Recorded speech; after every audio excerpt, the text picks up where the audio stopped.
You're listening to Cards to the Moon, a podcast about trading cards from both a collector and investor perspective. We hope you'll stick around for the ride as we take a deep dive into the state of the hobby, share some hot takes, hopefully some useful advice, and fun stories along the way.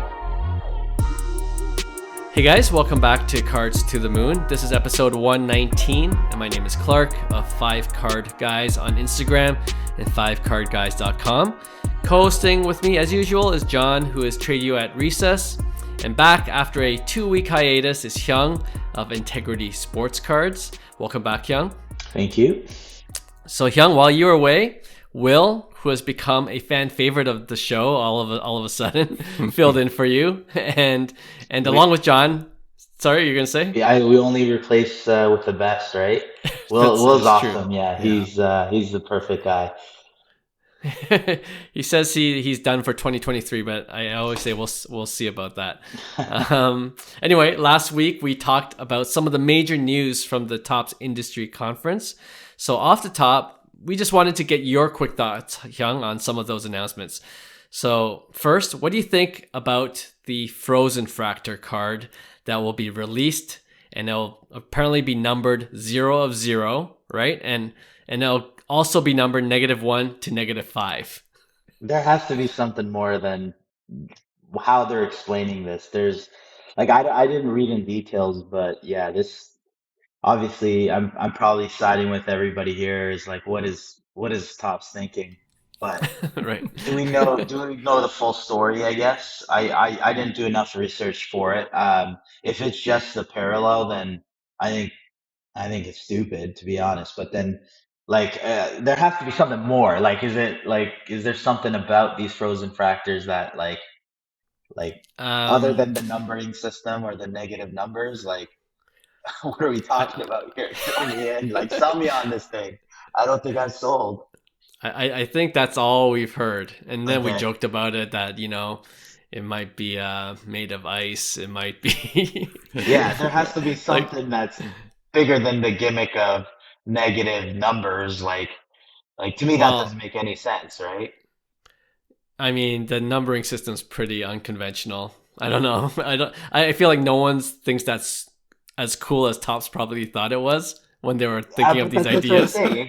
We're on a different level of thinking here, I think, because there's zero logic to that. Yeah. And Topps is like, no, you guys misread the whole thing. This is we're waiting for it. That's what I'm waiting for. What is it for? Kind of there has to be something more than the frozen fractor is all cracked up to be, I guess. Yeah, I don't know. Let's hope. Or what John said, it could look amazing, and we just want it because it just looks cool. Yeah, I mean, I'm not gonna dog it until it comes out and I see the whole purpose, because we might be missing some parts of it. As of right now, the logic makes no sense to me, so I'll leave it at that. But never say never. Yeah. We'll see the product first. I'm with you. All right. 2. Topps will be removing some of their product lines, including Gold Label, Topps Opening Day, which is pretty popular, Topps Fire, just to name a few. Any thoughts on that? I'm okay with the majority of the listed. Obviously, there's sets like Topps Gallery and Bowman Chromax. Topps Gallery, I would say, is an older set from the 90s where you'd like to see stick around. Whereas Bowman Chromax or Topps Fire is kind of a newer set where it kind of was overkill. It really didn't serve a purpose other than kind of being repetitive. So I think it's good that they're starting to recognize that as a brand. It only took, a company like Fanatics to kind of move that direction or move that needle somewhat. But I think it's needed, to say the least. Mm-hmm. So I'm not too disappointed as long as they're not taking away. I would say opening day is a little disappointed, to be honest, because I think it's a great, entry level set for, the younger generations where you could still, pull some stuff out, and it's opening day. So, you kind of look forward to that rip, right? So, sure. But other than that, it's all secondary, or not. I shouldn't even say secondary. It's the 4th or 5th set the made up Yeah. sets that like really kind of serve no purpose, I guess. True. So, but it goes hand in hand, right? Then does that mean there's more parallels, for each set? Like how are they going to fulfill supply and demand? What does that Right. mean for autos? All these little questions, they go hand in hand. So, Yep. yeah, Yep. True. Um, I don't know if this was included in the list, but I just thought of it. Like they should get rid of the tops, the Christmas edition, the yeah, holiday one. the holiday is the worst. It's like you got to Yeah. SSB your pump, but then it's like a candy cane, like For a bat. for a bat. Right. And I know some people might be like, hey, that's cool and all, but like for as a collector, I'm not a huge fan of the kind of like gimmicky kind of Yeah. even like the Ben Baller Chrome. I think Yeah. you could do that more Yeah. as like a partnership or insert or something like that, not a full set. Yeah. Mm-hmm. Um, I agree. but I will say I love Chrome product over paper at the end of the day. So Right. if you're gonna Fair. eliminate the cheap paper stuff.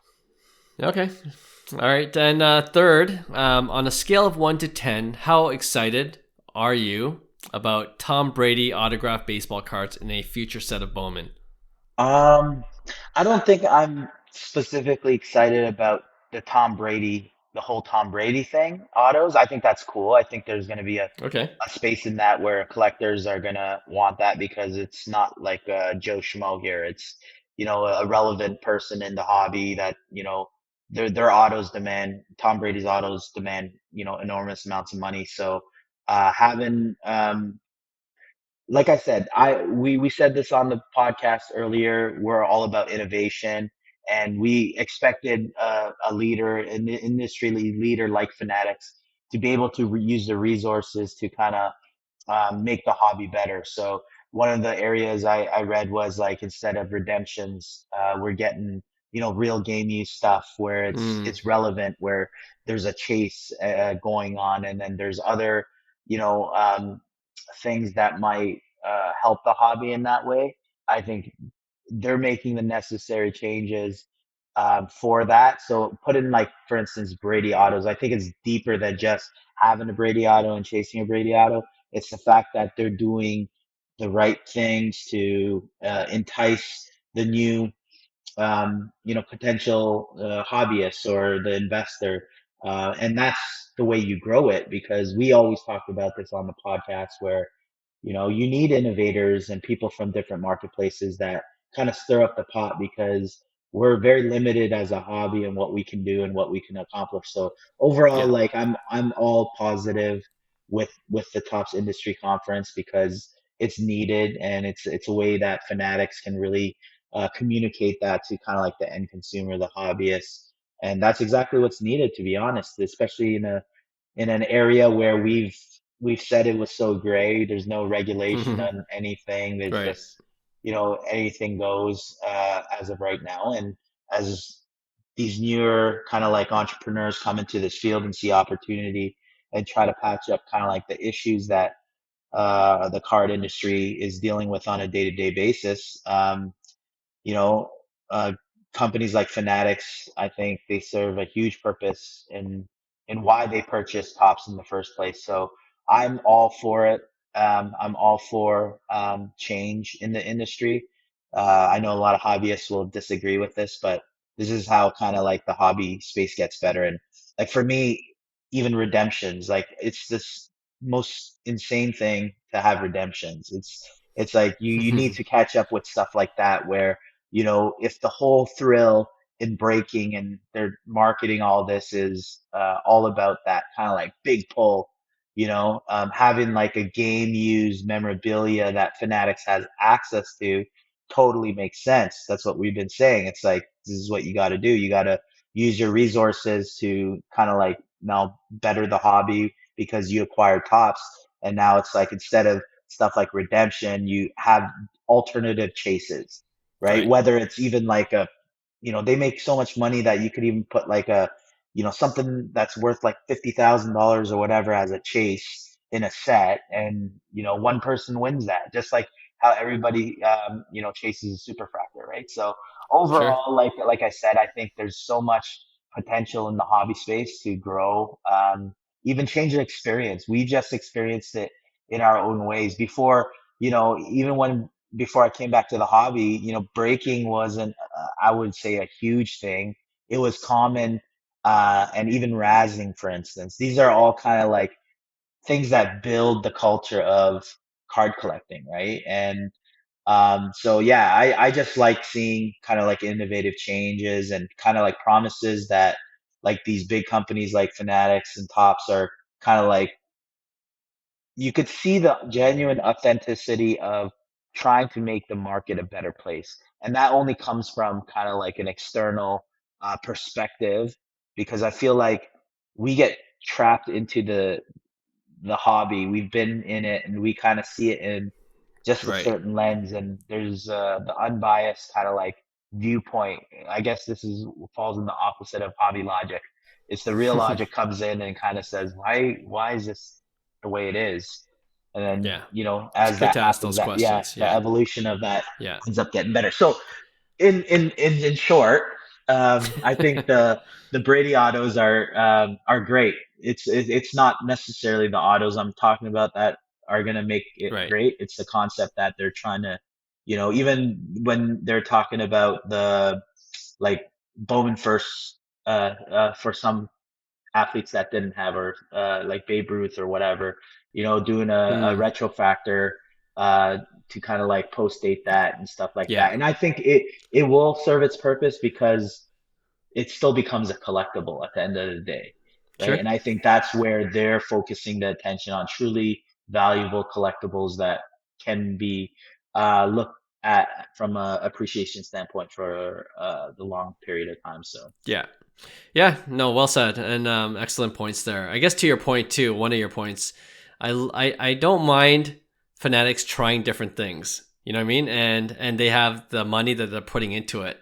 So yeah, we're criticizing the frozen factor, but if it works out, that's great for right. the hobby. You know what I mean? Like, And um, that's another thing to point out too, is like these guys aren't in it for the long haul. It's not, and I know a lot of people, throw out those comments, oh, it's a money grab.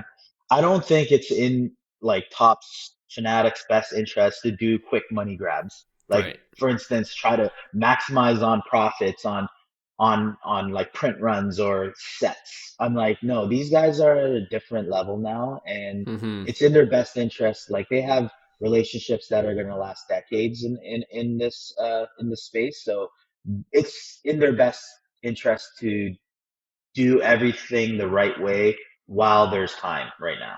Sure. Sure. Yeah. That makes sense. All right. Well, I'm not sure if you heard, but apparently, speaking of Fanatics, they're set to make, in their words, the biggest product announcement in a generation.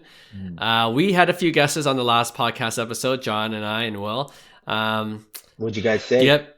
I didn't listen. Sorry, I don't listen to our podcast. We How just dare talk. you? How dare you? How was Will, it? you're coming back on next week. I said something like it could be more experiential. Like you get a card and you meet and greet, MLB players Right, or right, right. athletes, Okay. or it could be a big product chase, like a bounty. You know how bounties are big Right, these days. right, right, It could be something like winning a lotto. But like even that's like, is that the biggest in a generation? Like I don't know how big. right. What did you say, John? Did you? I can't remember.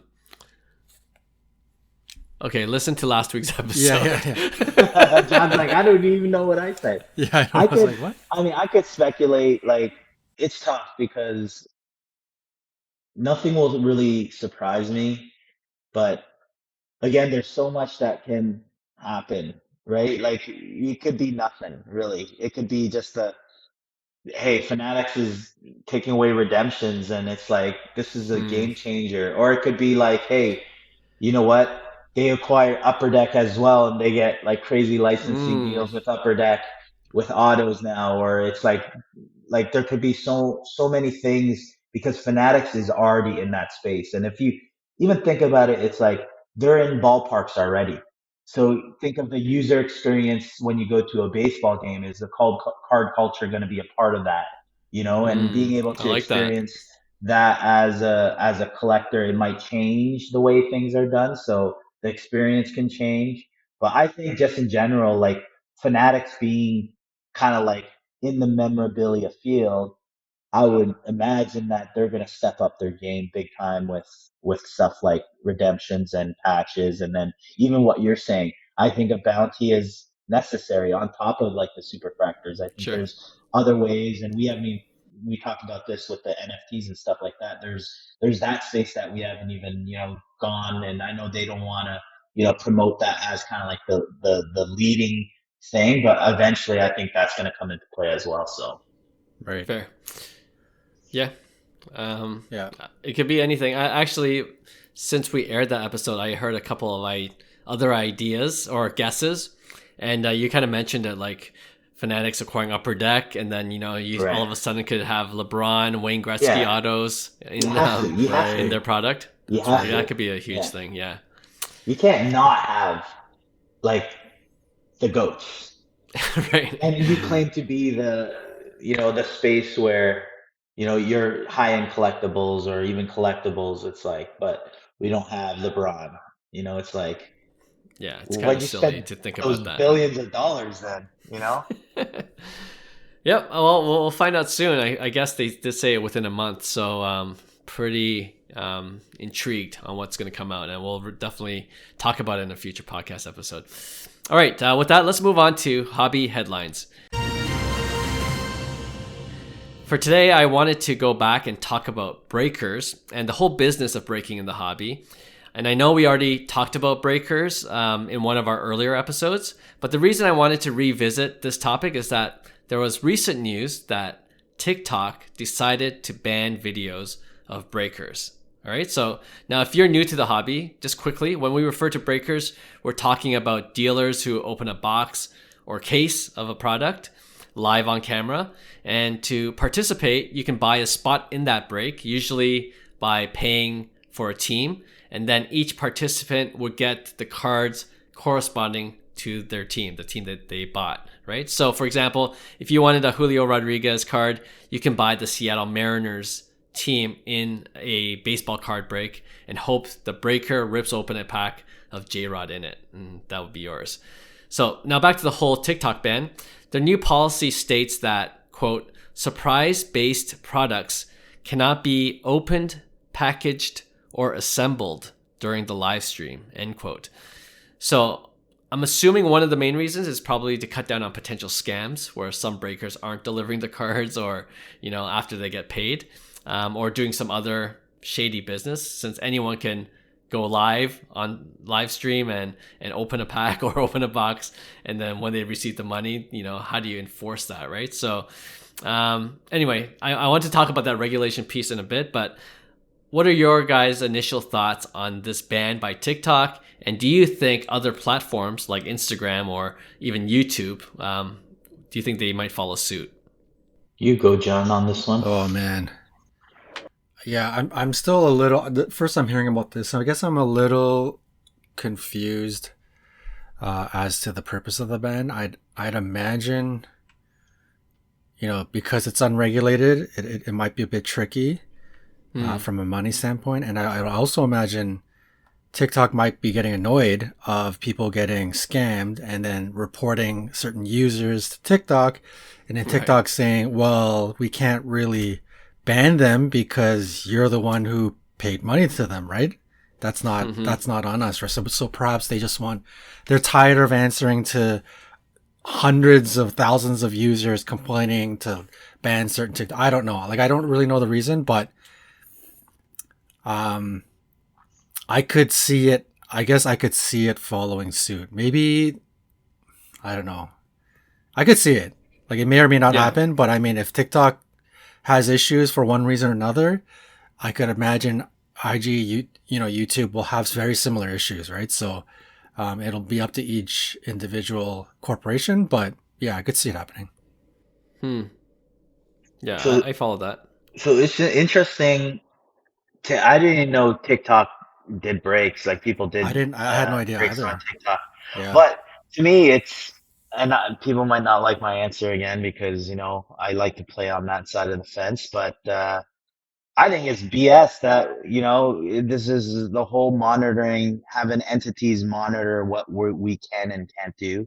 At the end of the Mm-hmm. day, like, it's like, why would we need someone like TikTok to determine whether breaking is allowed or not? Why can't we use, like, for instance, we're on Facebook, there's scammers. Scammers are going to be scammers. It's like, and that's a small fraction of the percentage of kind of like that defines that whole, you know, video or whatever. It's not saying Sure. that people are getting scammed at a 50% rate. Like that, I would say that's a big issue, and that's probably something that needs to be changed. But like for it to happen, like I see it on Facebook all the time. You have groups that call out, bad practices, and they have to respond for it. And people start to be aware of this, and it's all about education, upon the new people coming into the hobby, just constantly educating, making sure that they're not falling prey to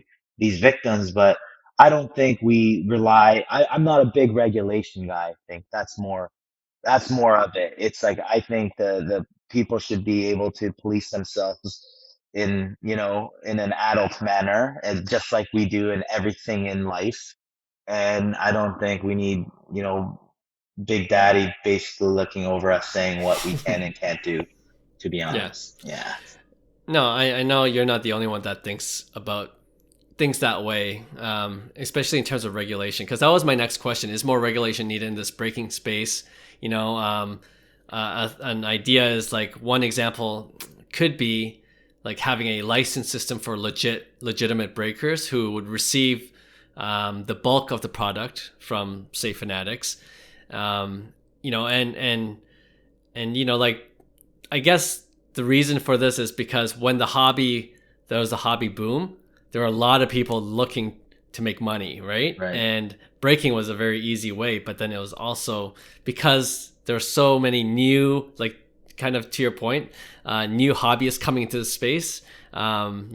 Safety wasn't a huge concern in terms of like Right. who to trust and whatnot. And I think it probably died down a bit because obviously everything's kind of cooled since 2021. So I'm not sure how big the problem is now, but I don't know if this is a preemptive thing by TikTok or by any platform, to like, hey, we don't, like John says, we don't want to deal with this headache of like, having complaints come in and then monitoring not just who the breakers are, but like people's accounts, banning them.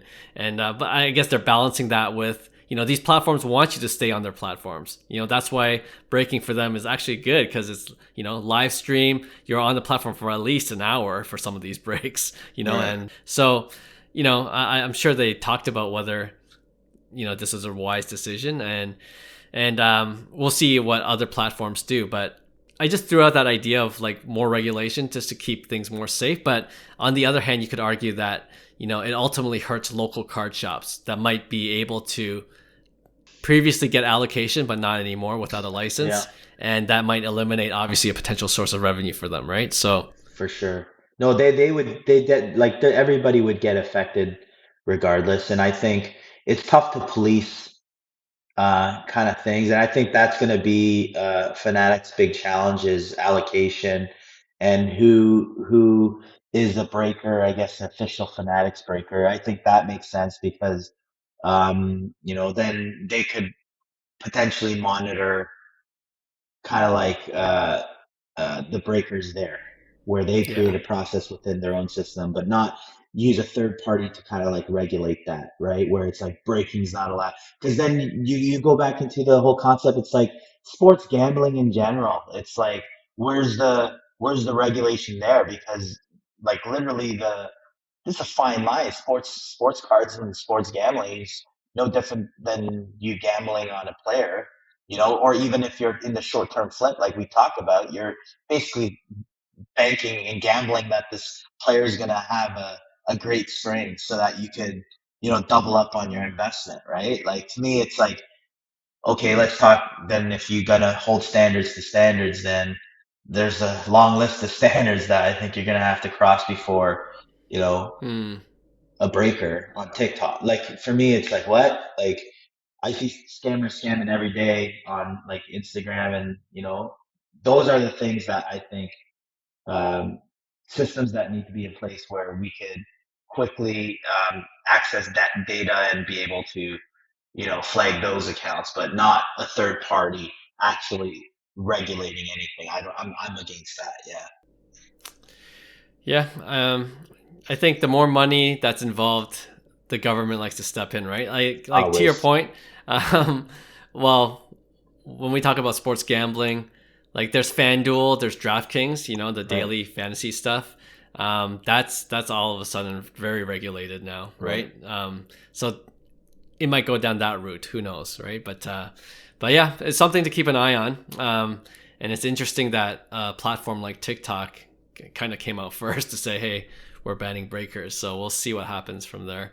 The bigger question, really, just to kind of close this segment out, is what can make the breaking experience better for the customer, right? Because that's what ultimately we want as a consumer, as someone that likes to participate in breaks, regardless of what platform it is, right? So do you guys have any ideas what can make this whole breaking experience better for people that like to be involved? Or another way of asking this might be, are there breakers now that are doing a good job that others maybe should emulate? Hmm.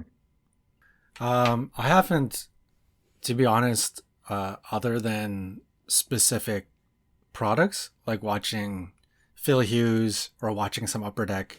Right. Some YouTubers. I don't actually follow the breakers like Leighton and Backyard Breaks, so I can't really speak to the fact that what they do great or what they don't do great.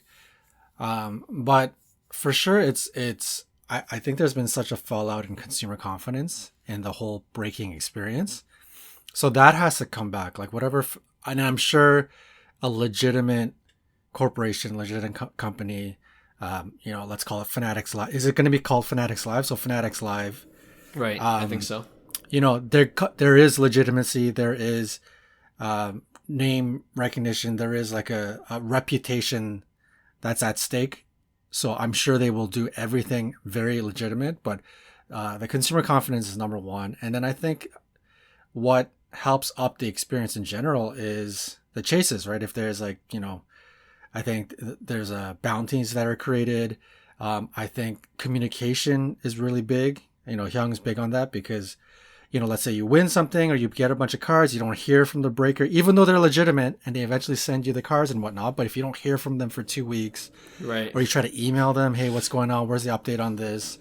And they maybe they just don't have the bandwidth or the people power to be able to move all those cards that quickly and ship them off and stuff. So I think all of that really needs to smoothen out to really make it a seamless service, seamless product for new people to come in. Like myself, I've never entered a break, but I would probably trust like a Fanatics if I were to do a break, because seeing all of these people get burned, even with some of the big boys, I'd feel a lot more confident going with like a Fanatics or something to do the break. So they do have a leg up there. So that would be a start for them. Yeah, makes total sense to me. Yeah. It's tough because like everybody gets affected from it. It's like current breakers. I know like I don't know how it's gonna affect like the breaking world, but just in general, I think how to make that space better. On the opposite end of John, I've entered many breaks, and it's yeah, and that's part of it too. It's like there's a big gambling aspect of it. Like so, I know there's that where you could leave empty-handed, and a lot of people have bad experiences, especially if you do the odds. Like the odds of you hitting something like crazy is pretty low. Um, you're better, just going to the casino at that point. But people at the same time hit sometimes, right? And they hit big. I've hit big sometimes, even on razzes. So there is that aspect of kind of like a lot of gray areas, I'd say. So someone coming into the space, and I think what Fanatics is seeing is that there is a huge marketplace for it. there's a huge market cap, a lot of money being spent on this.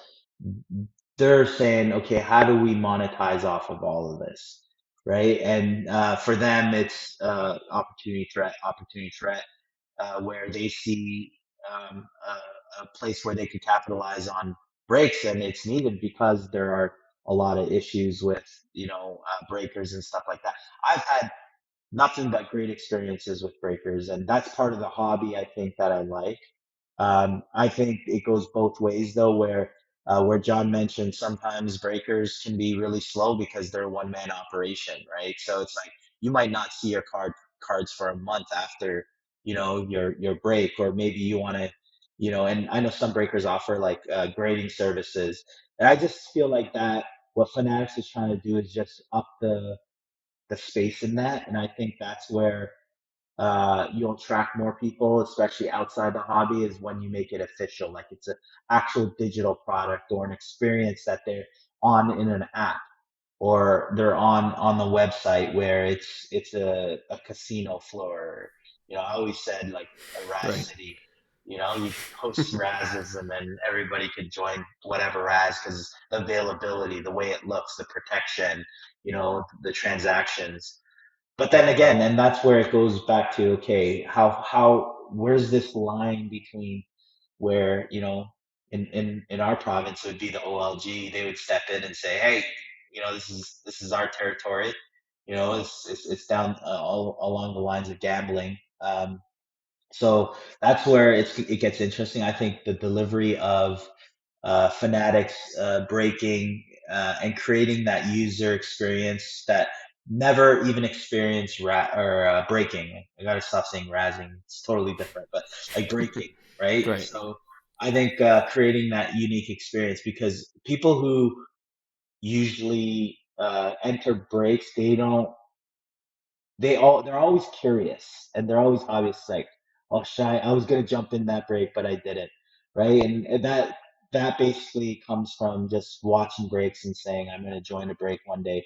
But a lot of people coming into the space, they're like, what the heck is this? Like, how does this even work? Like, who do Yeah. I pay? Like, there's no direction or any way that a new person can kind of see that. And from my perspective on the whole Tops Industry Conference and where Fanatics is going, is that they're going to focus on marketing, like we said, using the tools of outside business, of outside marketplaces to implement into the card industry, plus increasing that user end experience, especially for that new collector or person Mm-hmm. that's not familiar with the space. So for me, Totally. that's where their target seemed to be, and that's how they were going to capitalize. It's not saying that they're going to sell more product and that's how they're going to make money. It's like, no, these are the the the changes that are going to totally change the industry, but they're trying to monetize off kind of like the way they need to, because at the end of the day, they didn't make that big investment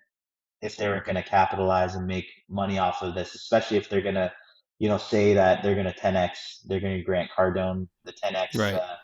the industry, is which is doable in my opinion, because you have an untapped market. You have a bunch of people running around that don't know what they're doing at the end of the day, and you know Fanatics sees that opportunity to totally change the marketplace. And this is different than a monopoly, in my opinion, where it's not like a total monopoly, because we're talking a whole new marketplace. So of course Mm.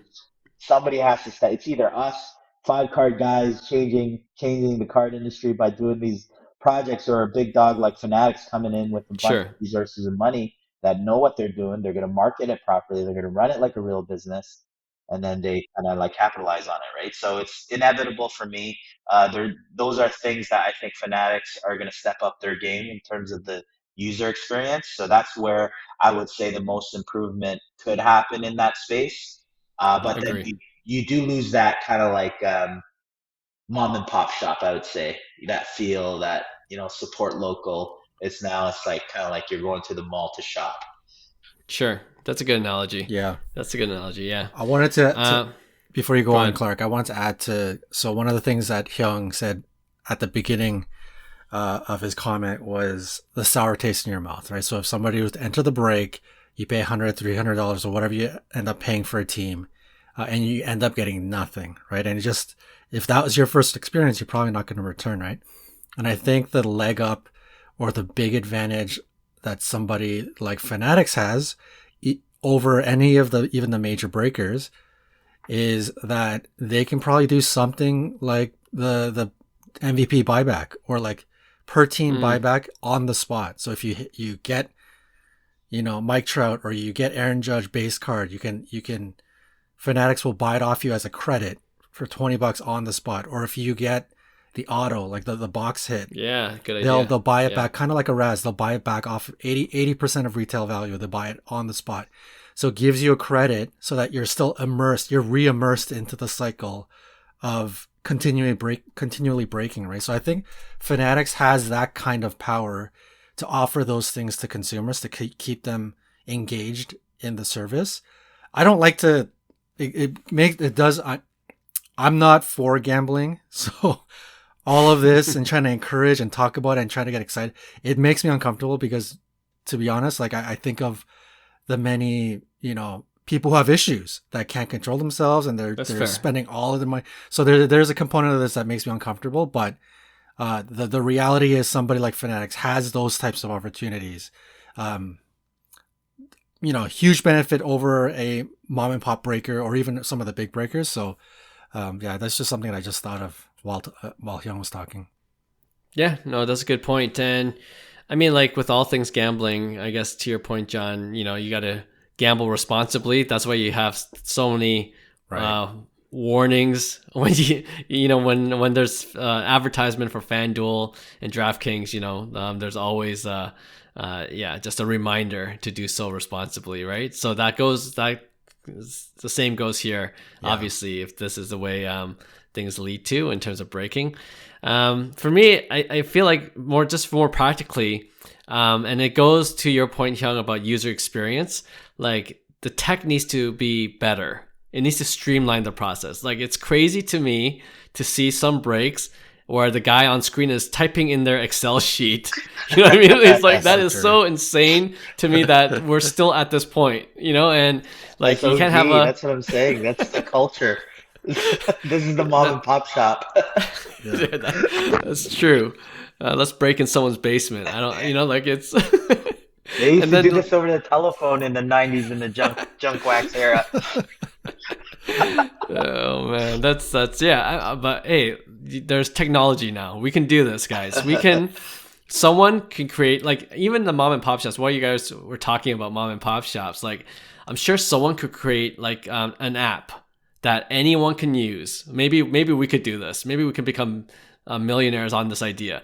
To get an app where, you know, you just log in and then the interface is there for you. Nice and clean interface. You connect your store inventory to it. And, you know, like I'm sure there's some back-end work that needs to be done. We'll get a developer on that, you know, and just make it nice. Like, you know, you go in, I want this spot, easy to pay for. And then you got the calendar. You know exactly when the break's going to happen. That's another thing. Start breaks on time. Because, you know, there are breakers that are like, okay, it's going to be around 8 and then it's like 10:30 because other breaks are going on. And you're like, when's my break coming up? That's kind of annoying. So that also goes to customer experience, right? And, you know, like I love that point, what you said. Like the third point I had was what you mentioned, John. Like for people that skunk out on breaks, which is going to be more often than not, like if you give them a little something, an incentive to come back, that might be... you know, that might be nice. Like for Fanatics, you mentioned all those good ideas, like 50% off your favorite jersey. They got that kind of division with them too, right? So you go into it knowing that you're gambling, knowing that you could come back with nothing, but you know, you're doing it responsibly, and at the end of the day, you get a 50% off coupon, or you get credit to the next break, you know, and then you could it's like Dave and Buster's. Kind of. Yeah. I mean, let's be honest, breaking is going to compete with FanDuel at some point, if it isn't already, right? So they also have to think about how can we make this experience better than FanDuel or better than going to casino. They have to start thinking that way too. So hopefully, but you know, like I mean, that's true. But I mean, like what you know, Hyung was saying, like this is not really a monopoly where this market is so wide open that they're just first movers. So they're just like, really setting the pace. Right. But, at some point in a capitalist market, like you're going to have competitors, and who's to say that FanDuel won't get into the breaking space? Right. You know what I mean? Like you can have other competitors thinking like, okay, we want this share of the pie. That's totally, I could totally see that happening too. Right. So, lots of things to look forward to, or look to see what happens in the near future, because I think breaking something, despite the ban with TikTok, I don't think it's going away, because the bigger this market gets, the bigger the hobby. That's where the question was. I forgot where we were going with this, but it was this whole TikTok thing. But I will say overall, Clark, like I'm happy that Fanatics hosted that Tops Industry Conference. I think it's so needed. I think it gives us direction, and in general, minus the frozen fractors or whatever, I think everything was great news. It was legitimately authentic, great news overall. Yeah, for sure. Agreed. I was telling John we need to go to Phoenix next year, next February. I know. Check it out ourselves. Maybe Vegas next week, or is it for the Mid Collective? Yeah, exactly. In March. I know Will, our friend Will Chong from Dolly's. He I don't know if he went this year. He usually says he usually goes. He's usually there, yeah. But maybe we could go with him next year and check it out for ourselves. All right, let's move on now to our next segment we're calling Buy, Sell, Hold. Okay, we've done this a while ago, but as a reminder, I'm going to give you guys a list of 4 players, and you tell me if you would buy, sell, or hold their cards, okay? And I chose these 4 that you're going to hear soon because they all happen to be in the news in recent days for different reasons. And so I want to see if the news has any impact on how you decide whether you buy, sell, or hold, okay? So let's start with probably the biggest news in the last week and a half. Ja Morant, that crazy story where he had a gun on Instagram Live, and I guess he's been suspended for 4 days by the team. I just heard today that there are no charges going to be laid, so that's good for Ja Morant. But with this potential legal trouble, it's never a good thing to have this kind of thing attached to your name, this kind of bad news. You buy, sell, or hold on Ja Morant cards? Do you guys know if his cards have dipped a lot? Probably not, I think right? It's dipped just in general to maybe like 10-20%. But everything is kind of going with the market. Right. But it might be I don't more. know. It might be more. I think it was a dip in general, and then this is kind of like further dip. Yeah, further dip maybe. I'm out of Ja cards anyway, so yeah. Oh, I don't know how I feel. Ja was, I don't know if he still is, but he was a pretty big fan favorite. Even amongst us, I think he was high on the totem pole of people who we enjoy watching. And it's just so idiotic to watch him do the things that he's doing. And you hear about even the news. I don't know if it's true, but the news about him getting to a fight with like a 15-year-old on court and like flashing a gun or like threatening him to, all of it, just like that nonsense of like that, the thuggery that, bro, you made it. You're like upper echelon NBA. Like, why are you doing this? It's legitimately like a shake your head moment. So I don't know how I feel. Like there's so much of this where I'm just so disappointed in Ja Morant, the person, that I just don't even know how to feel about Ja. Like, I don't think I would even want to have his cards. So like, I'm not going to say sell because that's going to be a bit of an overreaction. I think I want to say hold, but there's a part of me that is thinking, should this be a buy? While everybody is thinking of the way we're thinking, right. And that perhaps Ja cards are going to go down 40%, and perhaps he's going to get suspended for, like he's going to be away from the game for the next 10 games or beginning of the playoffs, and you buy into his card, like a prudent or very slick investor is going to buy into his cards at 40% down. And let's say he kills it. He starts dropping 40 a game in the playoffs, right? So, and maybe people forget. So there's a component. I think I'm going to say hold, but if you guys say buy, I'm not going to blame you. I think there could be a play here. Yeah. Hold. Okay. Yeah. I'm hold. I'm just too disappointed that I've, as a collector, I'm just gonna say hold. Um, I'm a little opposite of John in the sense that I don't care what he did, to be honest. Like to me, it's like, was he charged? Is it like that No, bad? Right. Not I mean, charged. I think Yeah. he was. I I think think that state had open carry, right? So that's why right, it and was like fine. yeah, and I'm sure it wasn't the smartest thing to do for Ja.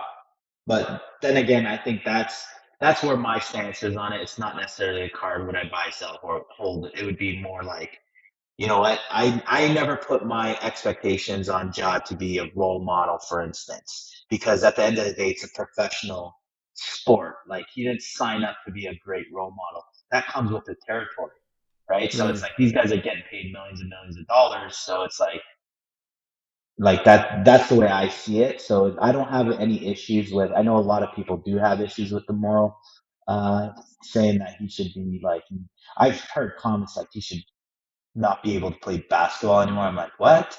Like, what is It's this? too Like, far. It's too yeah, far. it's like this is a Yeah. sport. Like, this is a business where the world's best play that sport, right? So for me, I sit on that line, so it doesn't really affect kind of like, oh, like, but then the market speaks because that's the way people think, and their thinking habits basically produce whatever result it is. So if there's a dip, I think there might be a buying opportunity if you believe in Ja.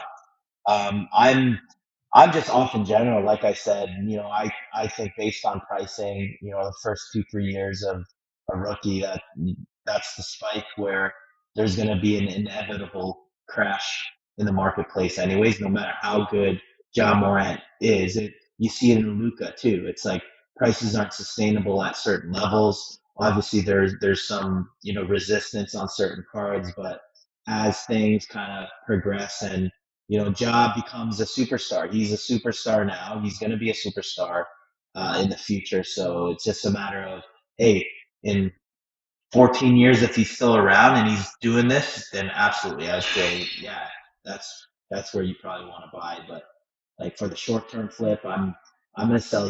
I'm gonna say he's a sell right now on that. Mm. But like I don't like him as a long term hold or anyone really that hasn't established their career to this point because like I said we harped on market corrections happening and when corrections happen real prices occur so there's no more of the fake hype of anything especially during this recession we're in it is what it is and I think prices are going to be exposed for this and I don't think Ja Morant prices are going to ever get back to where it used to be Mm. in 2019. Yeah. No, I hear that side of the argument too. I think before the news, I was not actively, but I have always have a couple of Ja Morant cards on the watch list. And then with this news, it kind of spooked me. I'm going to be honest. It kind of spooked me in terms of like what it could do to the price of his cards, and whether it's not knowing the full details of the incident, but is this going to be an ongoing thing with Ja? You don't want to deal with that, obviously. So, but at the same time, I was also thinking, like you, John, like if prices are dipping hard, there might be a good buying opportunity. So I was kind of looking at, like, for instance, the Optic Holo PSA 10, and it was hovering around 350 to 400 for for weeks. And then the most recent one sold March 7, which is a couple days ago, for 220. It's a great Dang. deal. I'll buy at that point. Right. Like at to the lower middle end of Jack cards, and I think if he straightened things out and he just does well, like I expect him to on the court, Right. I feel like that's that's worth at least picking up. I'm not so sure about high end cards. I'm not willing to go there, like in terms of national treasures or like I'm not definitely staying off those. But there's certainly a play on the lower end, I think. So I'm gonna That say makes buy. sense. That does Yeah. make sense on the lower end stuff. And that's what I noticed about like these superstar cards like Ja. Shohei, it's like if you want their high end stuff, good luck. They'll Yeah. never go down, but then the low end stuff is so volatile. So there might be a good buying opportunity on that low end stuff. Like that Optic Hollow at one point was a $1,500 card, maybe Yeah. more.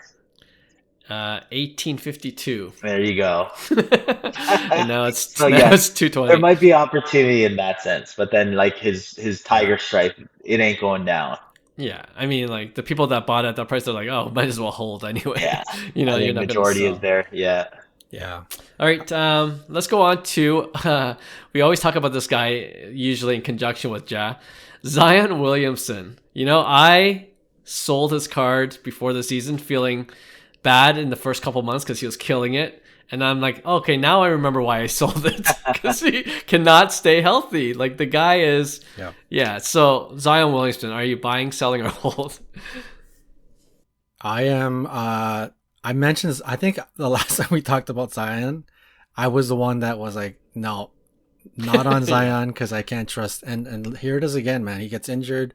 We don't know the injury update. They keep kind of like flirting random news, and it looks like he's probably out for the season, but he's not out for the season. Sell. I honestly, to me, Zion. I don't know. I'm sell. I would sell, and I would probably be totally off Zion until I can see 1-2 really good solid seasons with no injury. Otherwise, I'm not coming back in. So I'm a sell. And to be honest, I've always been the believer that Zion is more on the spectrum of Blake Griffin, Dominique Wilkins than he is Michael Jordan, LeBron James. So even still, for me, I'm not even a big believer that Zion is the next LeBron or anything like that. So I'm a sell regardless. So sell either way. Yep. All right, It's an easy one. Yeah, I think I'm a sell as well, just because corrections, Zion's prices were astronomical, and I know they're still coming down, but and it's probably the same trend. Low end stuff might be really cheap, so there might be an opportunity there. Higher end stuff, it's going to be probably still pretty expensive. So I definitely sell the higher end stuff. And then maybe, use Clark's method to, snipe a couple cheap, hollows or something like that and make a decent profit. Yeah. I'm a little like, yeah, I'm tired of Zion. Like I don't want to deal with him anymore. But the only exception for me, so I'm generally a sell as well. But the only exception is like if the Silver Prism goes down, I feel like that card could be iconic. Even if Zion just plays a little bit well, that card specifically with the image. Like everyone knows that image, modern collectors. So that's the only card I might buy in if it's like right now it last sold for $700. If it goes below $500, I might be interested just to pick it up and Don't do it. Don't do it. Don't do it. It sold for $6,000 at one point. That's crazy. So under $500, we'll see. I'll keep it on the watch list. All right, another guy that's kind of injury prone lately, KD, Kevin Durant, plays for the Suns. Like all of a sudden, the favorite to win it all. Like that team is, ridiculous when all of them are playing with CP3, Booker, KD, just Ayton. Too many weapons. You don't know where they're gonna go. But then he had this freak slip during warm-ups, and now he's kind of sidelined for who knows how long. It might be a game or two, but. Do you trust it? You know what I mean? Like it's very fragile at this point. Right. And KD prices have been dropping a ton lately. I want to say one thing. I'm so annoyed. I don't know about you guys. I don't like how NBA allows teams to be very coy about injuries.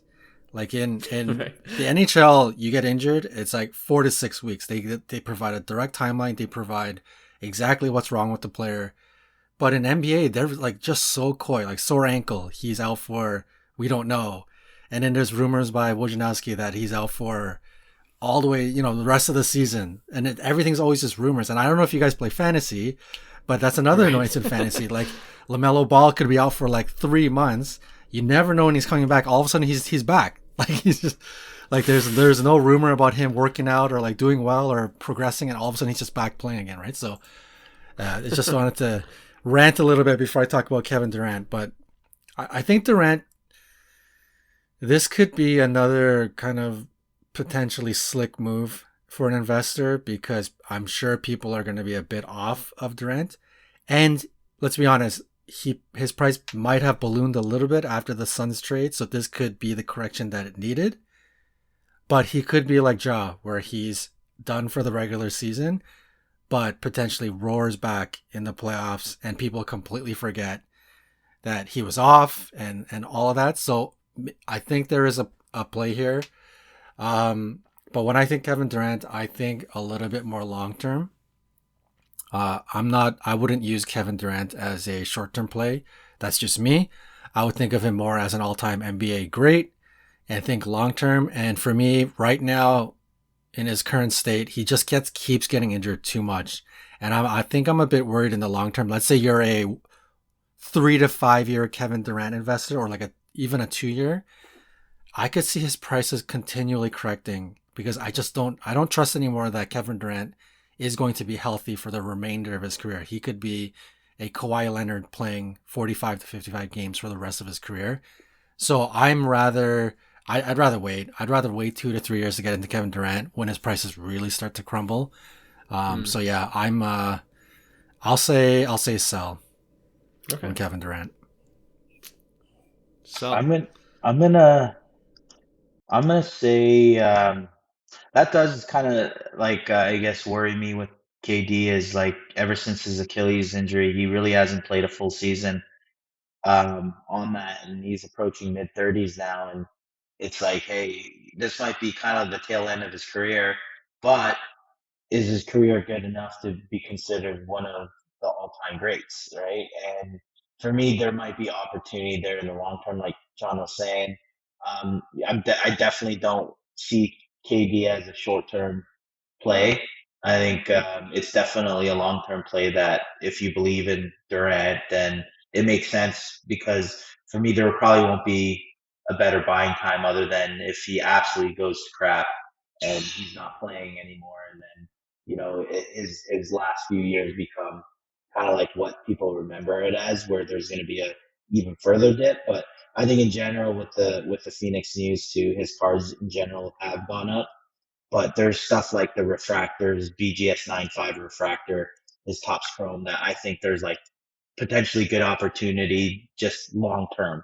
Just kind of like enjoy the card. It's he's established his legacy, and kind of like just kind of go with it. I'm in part of that, but I do say it does worry me.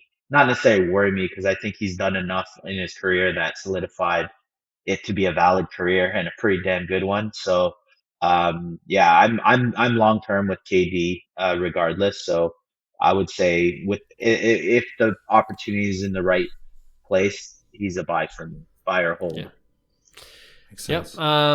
I hear both your points, and I feel like the last time we did KD buy, sell, hold, like I'm always looking for the Topps Chrome refractor, because it's been plummeting, and PSA 10s go for 8K, so still it was almost 60K at one point, so 8K now. Are you talking about the silver, the refractor, Topps Chrome right? refractor? Yeah. Numbered to 14.99. The BGS 95s at 3,600. That had a little bounce up probably when the Phoenix Suns news came in, but went as low as 25, 22, 23. Okay, so I've been looking, but then the more I think about it, I think I'm gonna sell. I'm saying sell, even for the long term. I agree with you guys, like, and I've said it on the show, like KD, his stats speak for themselves, but there are just people that just don't like KD. Like, he's a guy that's very polarizing, and the people that love KD, but when I think about it, is there enough people like that are willing to invest in KD cards long term? They might just be pure basketball fans that love KD, and I don't think there are enough, to tell you the truth, enough hobbyists, enough card collectors that are hardcore KD fans. And I think the prices will continue to go down, especially in the last. For sure, I agree with you. 3 to 5 years. Like if he stays in the league that long, I doubt that he's going to have a full season in any one of those. So it'll just generally trend downwards. But even after he retires, I mean, unless people start more people start loving KD, then I don't think there's a huge value even afterwards. That's what I'm beginning to think. But yeah, one of those guys that I believe deserves much more respect, but doesn't get for whatever reason. Well, I mean, there are reasons. But he's very brash on social media, but whatever. Okay. All right. Lastly, before we go to our pick one, quickly, Derek Carr. He's got signed by the New Orleans Saints, probably the biggest QB signing to date. We're all waiting for Aaron Rodgers, seeing where he's going to go, maybe to the Jets. But Derek Carr, he was pretty, like, even last season with playing with Devontae Adams, his former college player. Like, that season was a bust. Does this make you go back on Carr signing with a new team with a new contract? Very easy. This is a sell all the way. Your card was $0 and now it has pumped some life into it and it's worth $20. Take advantage. I think even if prices haven't gone up, there is a level of liquidity that has improved, right? I think previously there was only one buyer of Derek Carr. We all know who that one buyer is, Vegas Dave. Now with this news, there might be 100 buyers. So you take advantage of that liquidity and you sell the heck out of anything you own of Derek Carr. That was an easy one for John. Okay. Yeah.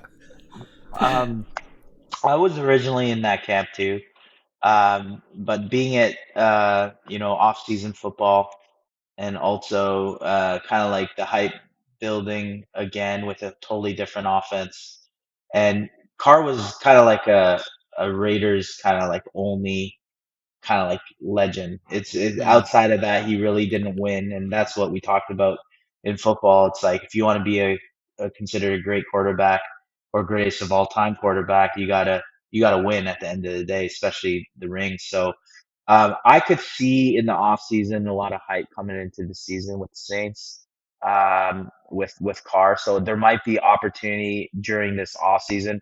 John is right. Right now is probably a good time to sell. If you're not going to sell, there might be a dip within the summer that allows a bit of Derek Carr hype at the beginning of the season to make some profit in the short term. But me, long term, I think it's definitely a trap, and it's a good selling opportunity regardless in the next, I'd say, half a year. So I'm on the mind frame of selling, but if you like doing those short term flips, then I think there might be a buying opportunity in the summer. Yep, makes sense to me. I'm going to make this quick. It's going to be a sell sweep, super easy. For all the reasons that John said. And you know what? That being said, I mean, I was pretty off of Jalen Hurts, and you know what happened this past season. So this could be this year could be the Derek Carr year, where I just off of Derek Carr, and the Saints are going to the Super Bowl this year. That's my prediction. Yeah. All right, that was quick and easy. Buy, sell, hold segment. We'll do this again with newer players next time. All right, let's finish off the show with our regular weekly segment we call Pick One. And in this segment, we each put up 2 cards, and then we debate which one we would rather invest in. And since Hyung is back, do you want to lead things off for us? Sure, I'd be delighted to, because I've been even though I've been MIA on the podcast, I've been not MIA on my eBay account, but I haven't really bought anything. That's the crazy part. I've been spending some serious hours on it, so it's always tough to find a good Shohei Ohtani, especially the 2 exhibition games. The WBC Japan looks unbelievable. Like I think they might win it all. But Shohei, finding a good Shohei is very difficult. Especially I find like his stuff is overpriced, but I call it the Shomo. I guess that FOMO, but like with Shohei. But I guess it's that sounds something differently too. So we'll disregard that. Shopping for Shohei. That's what I call it. We're gonna go put two cards that are somewhat affordable in a PSA 10. we're going with the 2017 Bowman Chrome Mega Box. So this is him in his WBC Japan uniform. So before any of his flagship rookies came out, a PSA 10 recently sold for $850. Right? Would you rather have that Shohei or a 2018 Topps Heritage Chrome Refractor number 569, a PSA 10 sold for 900? So if I'm looking for a nice Shohei under $1,000, and I kind of limited to those two cards, which one would you guys go with? I always thought that 2017 Mega Box Japan Shohei was very underrated. I personally do like that card. But the Heritage Chrome Refractor numbered at a 569 PSA 10 under $1,000. That, I don't care how cool the Mega Box is, that is a steal all day long. And I am picking, I hope that another one is out for like $900 because I will grab that. That is an insane price at 569. I think that's the card to go for. So as much as I do like the Mega Box, a numbered Heritage Chrome Angels Uni, Major League Rookie Card numbered at a 569 refractor, easy choice. I think that's a steal. For me, I think I might be biased. Like, WBC is fun to watch, but like when it comes to baseball cards, it's MLB stuff all the way for me. And plus, it's numbered. Like in this market, I don't want like manufactured scarcity. I want actual scarcity. So like the numbered cards are what I'm kind of narrowing my searches down to, especially in this market. So for me, it's an easy one, the Heritage Chrome numbered to 569. Interesting. We know what Hyung's gonna buy tonight on eBay. No, I mean I look at like some of the sales and the Mega Box like green, for instance, like I think sold for like 3,200, like ridiculous. It's really expensive. Right. And I never viewed that card as like a big card.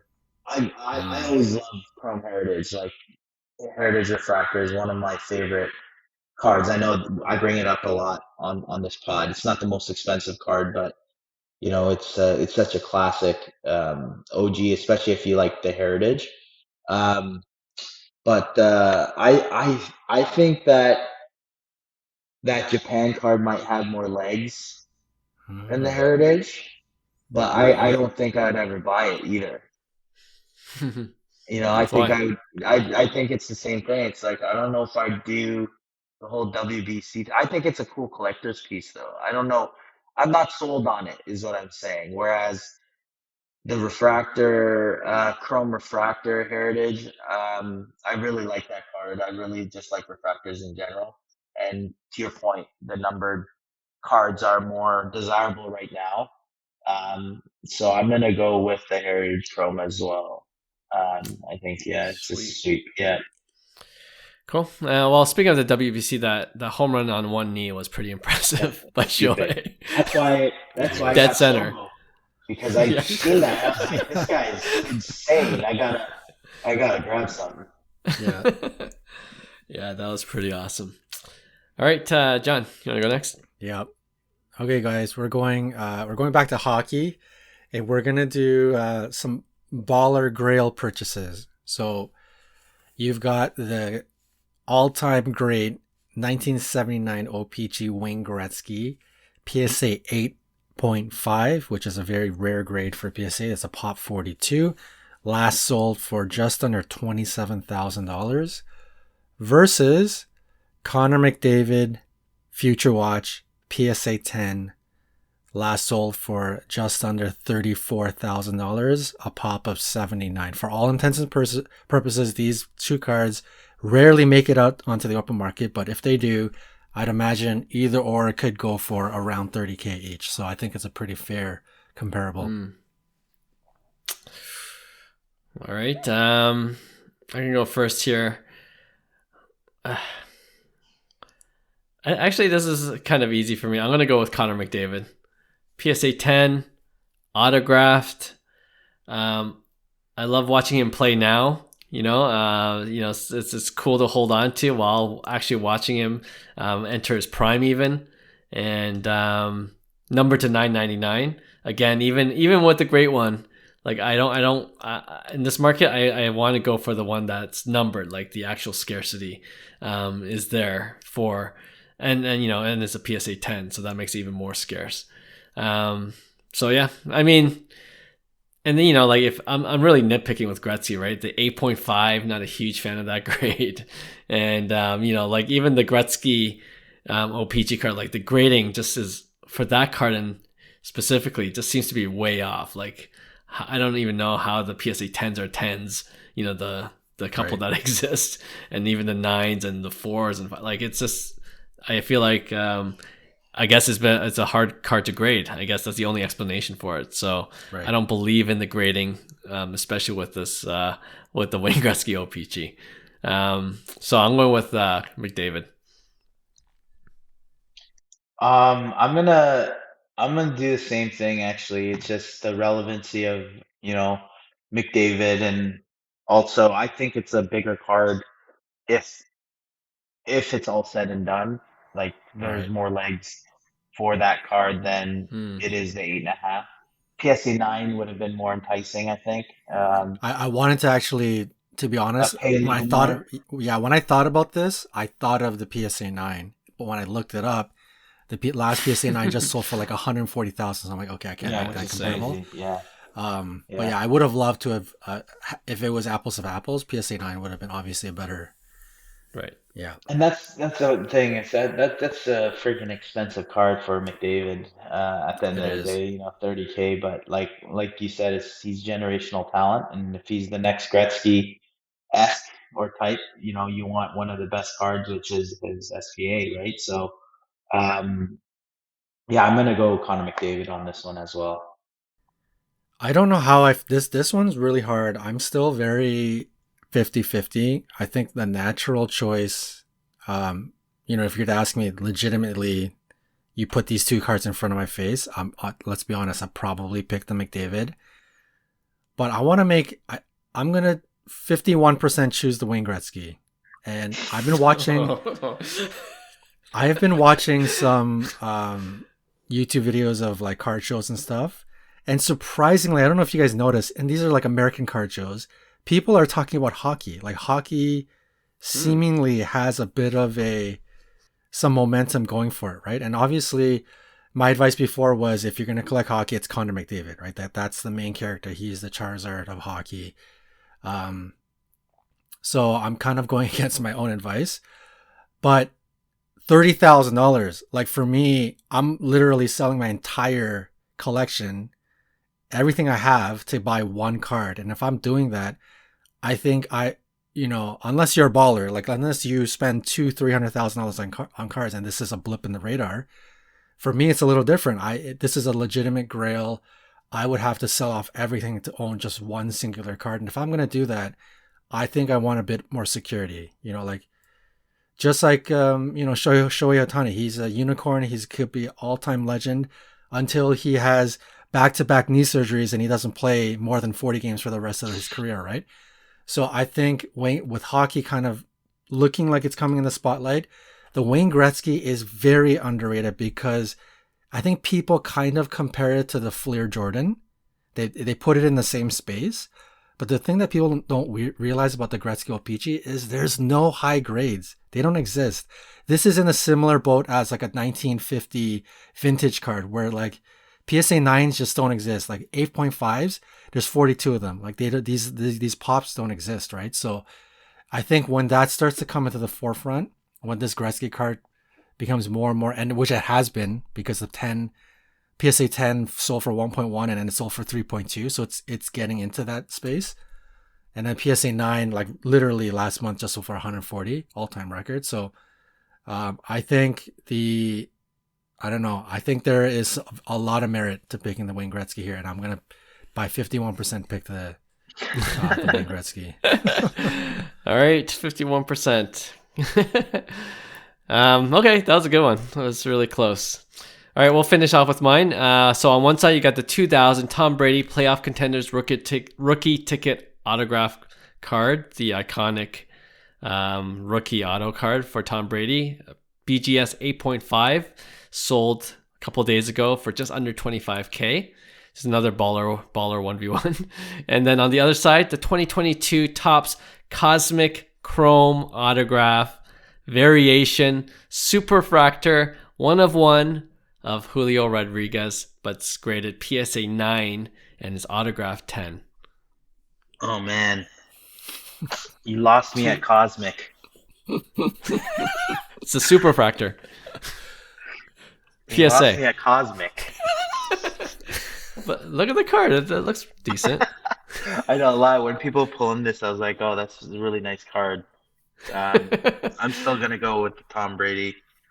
Okay. Even though it's a Superfractor of Julio, like if it was Topps Chrome, Superfractor auto without the Cosmic, then yeah, I'd probably go with the Julio. Obviously, on the price point would be very different, but I think it's a nice card. But from an investment standpoint, I like the Tom Brady playoff contenders better, to be honest. All right. Even though that's like insane, like for BGS 8.5. But yeah, you just don't know with Julio, right? Like, I mean, if it's a short-term play, it's like, how are you going to auction this off? And if that, you're going to get 24,000. You could come out of this Julio with somebody might be willing to pay 10,000 at the time, and you might be eating a loss pretty good because of the cosmic flavor of Chrome. So Yeah. I'm going to go with the Tom Brady. Just can't do the cosmic. Sorry. Yeah.